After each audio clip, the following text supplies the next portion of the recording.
stream is going to be kind of rough. This is my first real live stream. Don't exactly know how to do it. I can make videos, but sitting there talking to this camera doing a live stream is going to be a little bit difficult. What I wanted to talk about was how I came up with my repurposed fire hose dog toys. I've told this story thousands of times to many different people in many different situations, but I almost always tell it kind of in piecemeal because most situations you don't have someone to sit down and really listen to a story about how something came about and was developed and improved over 10 years. Uh, so this live stream is probably not going to do that either. As I go about my journey of documenting, creating this social media platform, which I should have started 10 years ago, to be honest, it's going to be a constant repetition, repeating what I say, just getting my story across. I know a lot of people criticize people like Gary Vee for almost always telling the same story in every situation, but that's kind of the reality. And I figure I'm not going to do anything different. So let's just start from the beginning. This toy is about 10 years in the making. Not just this toy. This is one that I've used in a video where I've pounded it, stuck it with hammer, stuck it with nails. Just the one I like to use for demonstration. But it started about 10 years ago when I had this idea of taking an early retirement from the Boston Fire Department. And I knew if I did that, I was going to have to maximize the amount of money that I could put into investments. So working extra shifts, details, overtimes, all that's fine and dandy. But if you really want to do something that's kind of way outside the box, you need to actually find something that you can take from a smoldering ash and pour gas on it and just watch it grow. So I gave myself a year to come up with a product, something that I could produce and sell, something that would be able to fund the investments in order to make the dream come true, but also something that I could do when I took the retirement. Because if I took an earlier retirement, I was going to receive less pension.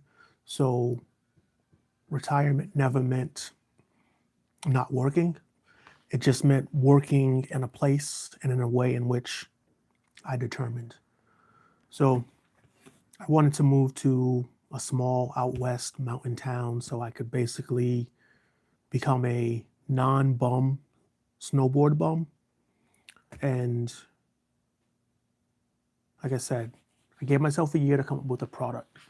I started off with what I thought was going to be my big idea.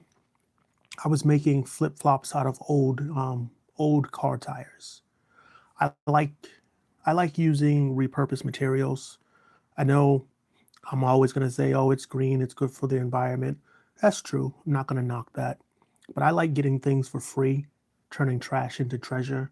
So if I can take something that's discarded, something that would go to waste, and create something of value, that's what I'm going to do.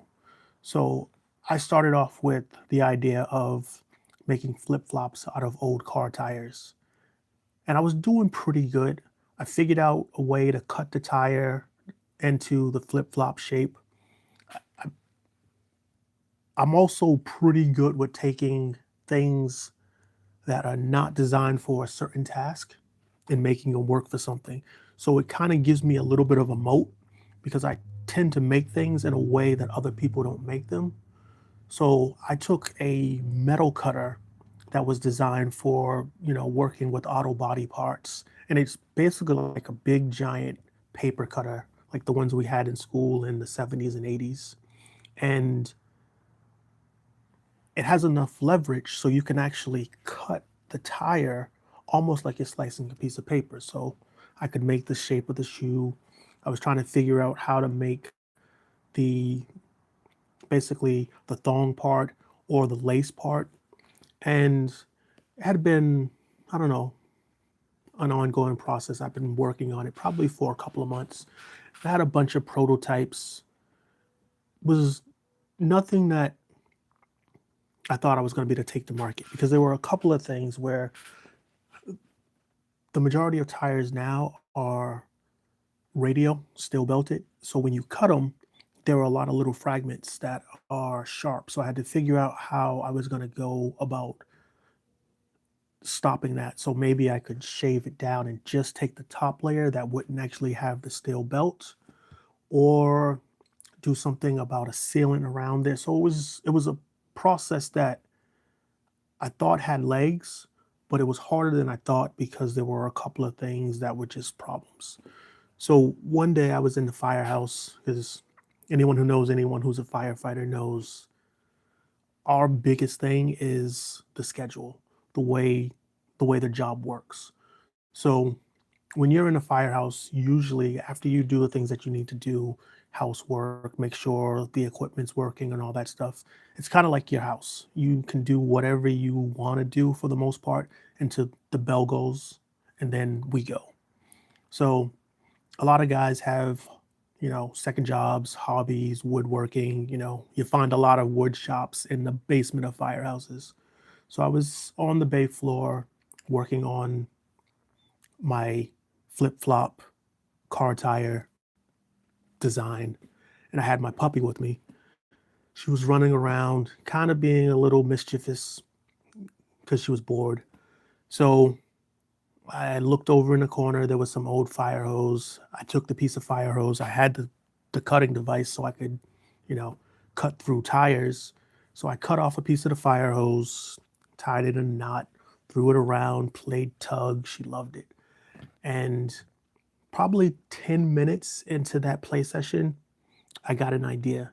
I'm like, maybe this is what I should be doing, working on something with dog toys and fire hose. Like, the story is there. I'm a firefighter. I have a dog. I have access to fire hose. I can make a product. And as I started to research it, I realized I wasn't the first one. And that's what a lot of people ask, like, how did you come up with the idea? I'm like, I didn't come up with it. I just believe I make it better. So I went to the internet, try to figure out how can I fashion these things? How can I sew them up? What can I do? So I started buying old sewing machines like from the 70s, pretty heavy duty for just a regular, tabletop sewing machine. And that worked pretty good. I was able to get through 2 layers of fire hose with a lot of manipulation, um, but it worked. And that's one of the things that I think are better about my toys than the majority of toys, is because I use both layers of fire hose. Like, fire hose has this outer layer, and it has an inner layer which is pretty much just like that, but it's coated with rubber. And the majority of the durability of the fire hose is in that second layer. So I was using relatively big commercial grade, not commercial grade, home grade machines from the 70s. And that worked. I fashioned up a couple of toys. Um, Within a week after doing that, I was at a farmer's market. I had, I'm not exactly sure how many toys I made. It was enough to present a decent table. And at the end of that day, I was sold out. I was sold out before the farmer's market was done. And it was maybe like a $300 day. Not a really big day for the the future farmers markets, but it was a sellout. And it was a sellout the first time at the first farmers market with the first iteration of the product. So what I figured I would do is figure out what tools I could use to make the toys better. I started to go to what I thought was gonna work and be the shoemaking cobbler world, because some of those machines are pretty durable, can sew through a lot. uh, but they weren't really what I needed. There were a lot of curved hooks for doing circles and going around edges. And what I came across for the first thing was the Titman hand cranked saddle stitching sewing machine. It could sew through almost an inch of leather, and that allowed me to definitely be able to sew through the double layers of the fire hose. At that point, I had maybe two designs, and it was working pretty good, but it was slow. So I'm like, well, if this is the hand version of a saddle stitching sewing machine, and there's gonna be, you know, a foot pedal, you know, and just there's gonna be an automated one. So I looked around and I came across a bunch of them. I ended up going with the Cowboy series. I got the 4500 first, which was a pretty big sewing machine. And that allowed me to be able to take a piece of fire hose with both layers, fold it over, and sew through it. And that's what I called my super chew. It was a really durable chew toy. That was a really good seller. It was also something that the other people, the Kongs and the Katie's Bumpers of the world, they weren't doing that. They were really only using the outside pieces of fire hose. Most of them weren't really using real fire hose. There were a couple of people on Etsy that were using actual real fire hose, but their their equipment that they were using to sew it was definitely not up to the task. So a lot of those people were only using the the first outer layer of the fire hose also, which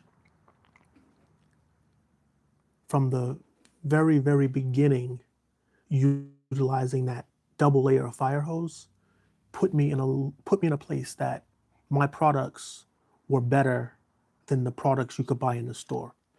And you could instantly feel them. They had more weight, they had more girth, like you just could feel it. I would have people that would come up to my table at the farmer's market and like, oh, my dog can chew through anything. I'm like, yeah, they probably can, but here, just hold it, put it in your hand. And once people put it in their hand, they're like, oh, that's different. And I don't know how many toys I sold by just having a person touch and feel the product. So uh, the type of person that I am is I try to over engineer things. Like there's the double layer of fire hose.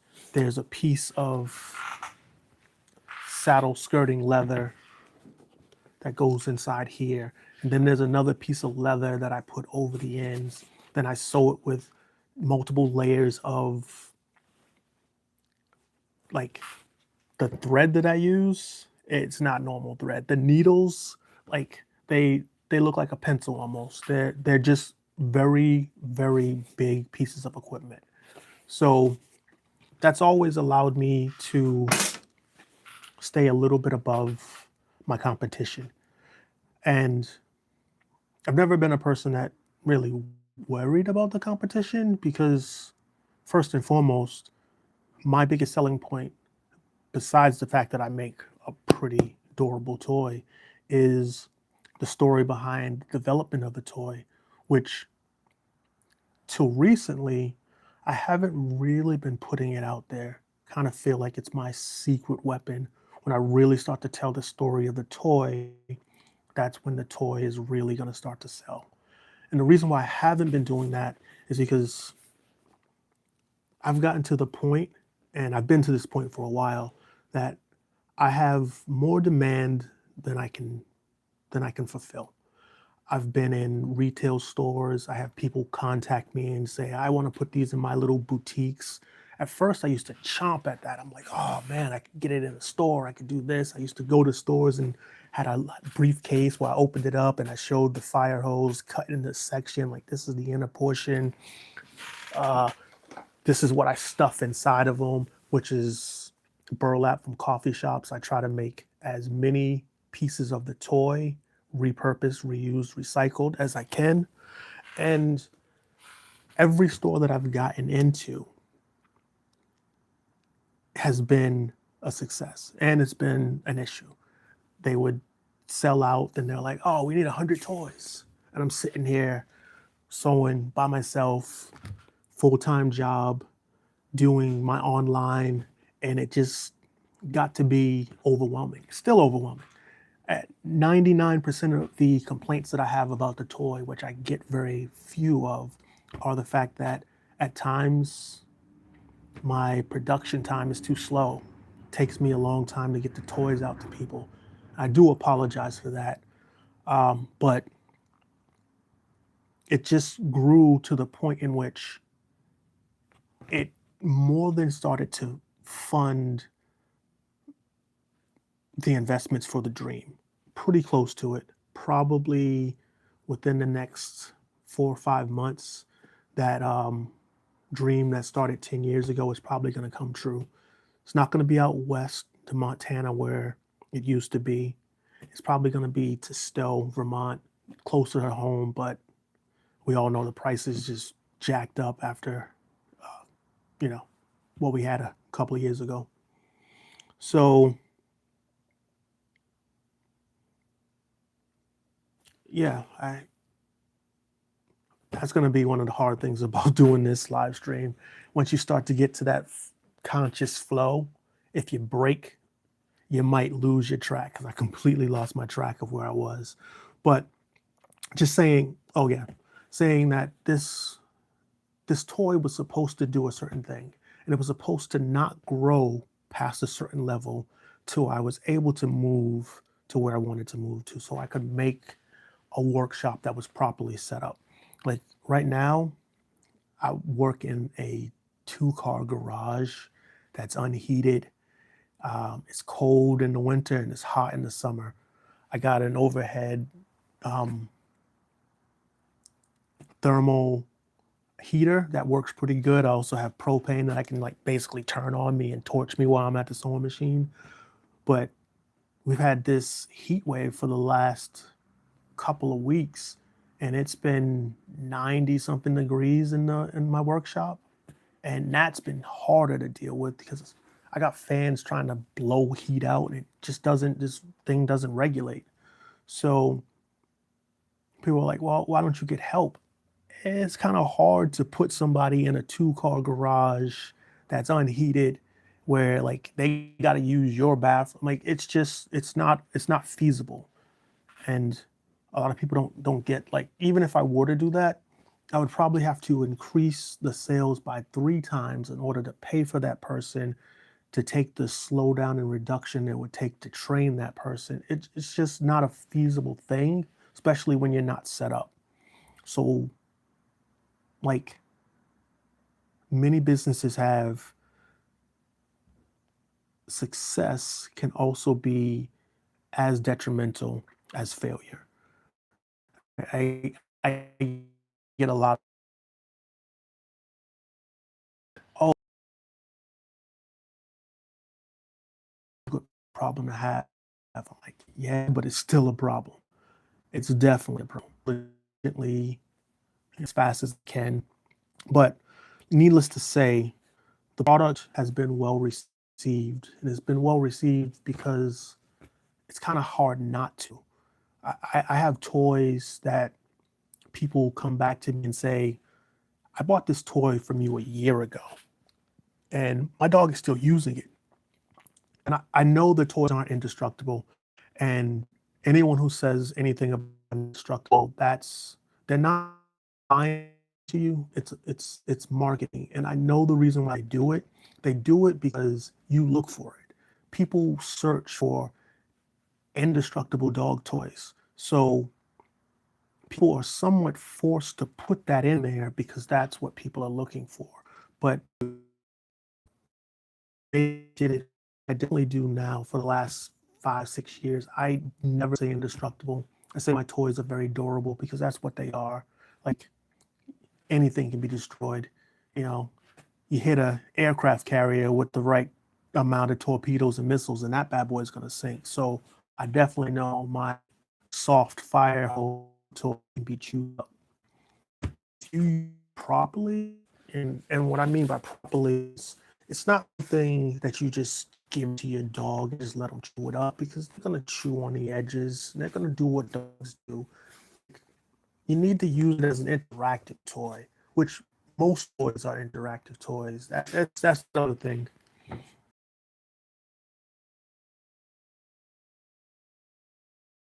Some of them get it, and some of them just don't. But the ones that do get it, those are the ones that, like, take this for example. I get a majority of my complaints about the toys when they get destroyed are from little dogs and people with little dogs. And they're like, well, my little dog destroyed the toy. Like, they got little small teeth. I don't understand it. And then you have the people who have Belgian Malinois and German Shepherds. And like, they're like, I had the toy for a year. And part of it is because you got a little dog and I have a big toy. I make toys for big dogs. All that dog can do is get a little corner, put their paws on it, and just chew at the edge, chew at the edge, chew at the edge. And eventually they're going to fray the edge. The toy's going to get frayed. It's going to look like it's destroyed, which for most part it's not. Take those things, burn them off, cut them off, and keep using the toy. But the majority of dogs that can get a full grip on it, it's something that when a dog gets a full grip, it's really difficult for the dog to destroy the toy because the dog is going to be trying to get the toy from you. You're trying to get the toy from the dog. What happens when a dog destroys a toy is when they're able to put it on the ground, put their paw on it, and just pick at it, and pick at it, and pick at it. So if this is used in an interactive manner, it's going to hold up. It's going to be durable. And that's the type of thing that some people get, and maybe I've been neglecting to a certain amount of putting out that information of how to properly use the toys, which is part of what this whole Let's Talk Tug channel is going to be about. It's going to be about what I've learned over the course of the 10 years of making these toys. I don't claim to be a dog trainer, don't want to be. So when I tend to talk about training your dog, I'm going to use the word dog shaping because I think every owner has to do things to shape their dog. So every owner needs to be a trainer. So that being said, one of the big things that I want to do and want to get across is how to properly use not only my toys, but other toys like Kongs and things of that nature. Because having as much information and insight as I do, I feel like I'm in a unique spot to be able to pass that information on. Because not only do I make dog toys and I know what goes into making the toys, what goes into making the toys better, what doesn't work, what does work, products to use and not to use. I also get the insight and the feedback from other dog owners and even other toy manufacturers on the small side. Like there's there's no scarcity mindset here. I don't believe that there's only room for one. If I see something that someone else is doing, I'll reach out. Like a couple of years ago, I was making water bumpers and other people were making water bumpers. And what I would do is I made my water bumpers, I would stuff them with um, bubble wrap, old plastic bags to help them float. Again, repurposed, recycled, reused. So sometimes I would make them without a handle. Sometimes I would make them with a handle. And because I plus up my ends with leather and leather, I'm able to take a hole punch straight through, and then attach my rope. But some other people were using metal grommets, and more than one person was using a metal grommet. And I'm like, that's something you never want to do, put metal on a dog toy. Dogs use their teeth. Sometimes they clutch up and bite too close to the handle, and then you have something that's going to be um, a hazard for their teeth. And it's just, those are the type of things that when you're just doing normal construction, like if you were making a tarp, yeah, of course you're going to use a grommet, but you just have to understand the way dogs interact with your toys, understand your materials, and just that alone has probably put my toys in a position in which I can benefit from. Like I've been a 1% Etsy seller. I've sold on Amazon. I've sold, like I said, in stores. I've specialty boutiques, Etsy, sold at pretty much all the marketplaces. Right now, I am trying to cut back on some of the marketplaces that I markets in about 5 years. I miss them, but I just don't have the capacity. And I also cut down on my product line. Got to the point in which that's probably the curse of a true maker. We don't just narrow down and make one or two products. We make either 50 different versions of the same product, or making a whole bunch of different products. Like I got a laser up there, a 3D printer. Like I just make stuff. But of all the things that I've made and all the things I probably will make, these toys are, they're it. And if I'm not always making these, which I will probably always be making these in some form, or at least telling the story about how this helped me transition to something else.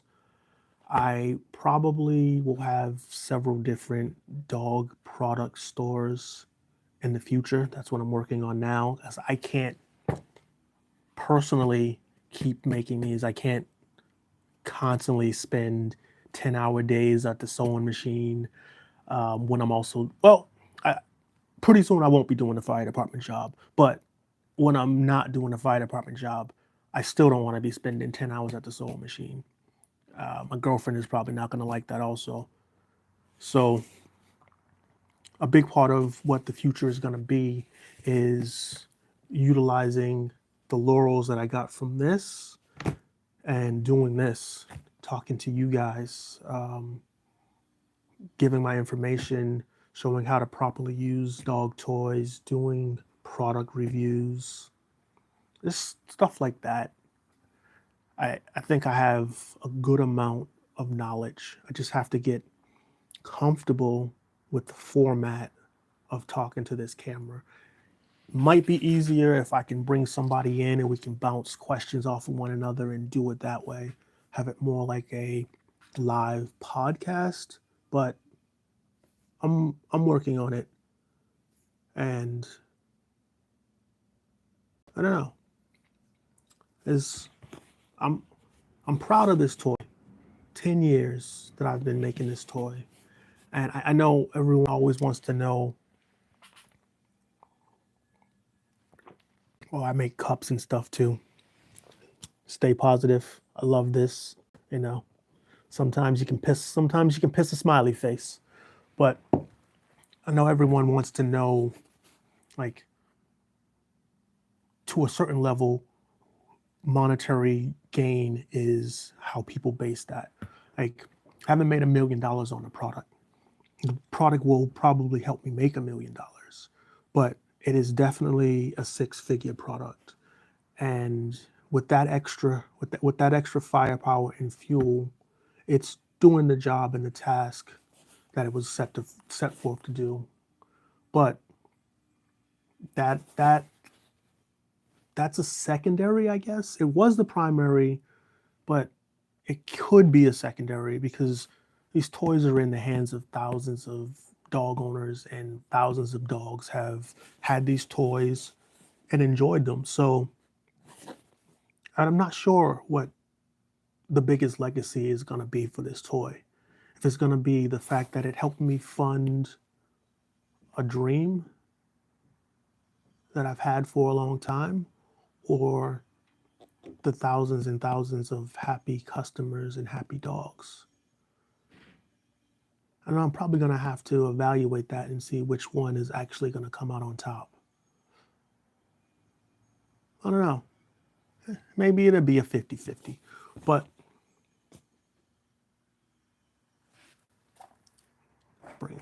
Bring this over here. A little spinning display.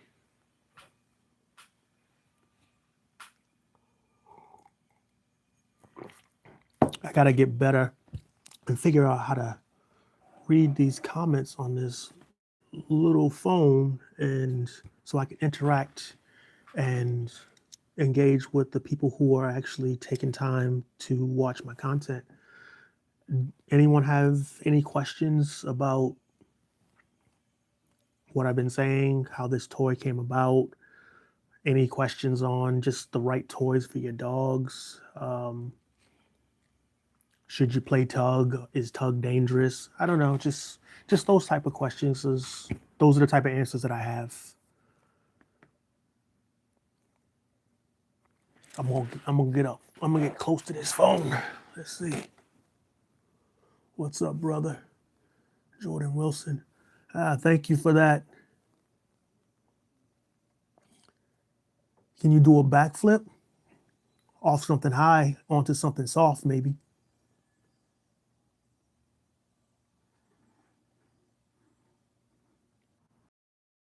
That's true. All right. Said reconnecting. Sorry about that. Yeah.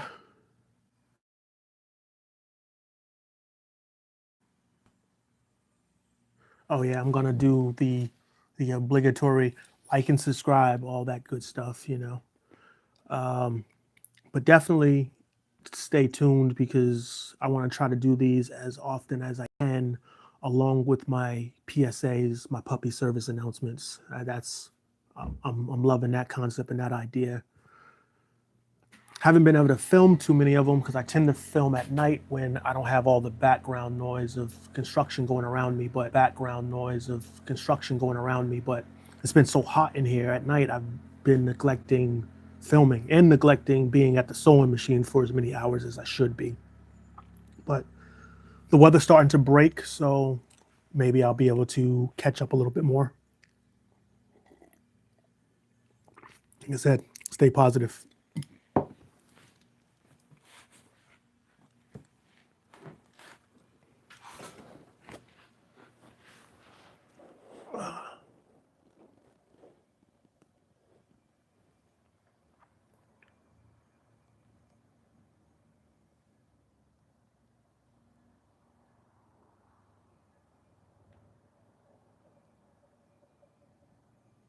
Hello, hello, hello.